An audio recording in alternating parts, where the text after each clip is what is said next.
Və aleykum assalam və rahmetullah. Qardaş soru deyir ki, bir qardaş var, onunla cənnətdə Allahı görmək var dedim və bu ayəni ləhum mə əşəunə fiyyə valideynə məzid. Yəni orada onlar üçün istədikləri hər bir şey hazırlamışdır. Üstəlik huzurumuzda bundan da artıq yəni Allahı görmək vardır dedim ona. Qəf surəsi. Mənə deyir ki, səhv tərcümə olunub. Allahın nurunu görmək olacaq. Zəhmət olmasa cavab verərdiniz. Siz düz demisiniz.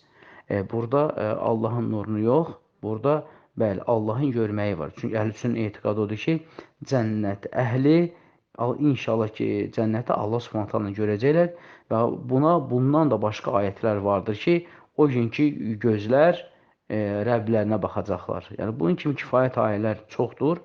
Bu da əhlüsünün etiqadıdır ki, cənnət əhli Allahın iznilə Rəbbini görəcək. Sadəcə elə insanlar olacaq ki, onlar həftədə bir dəfə görə biləcək, eləsi var tez-tez görəcək və bu da cənnətdə olan məqama görə Allahın cənnət əhlinə verdiyi nemətdir. Və səhih də budur ki, əhl-i sünnə etiqadı odur ki, bəli, cənnət əhli Allah Subhanahu taalanı görəcəklər.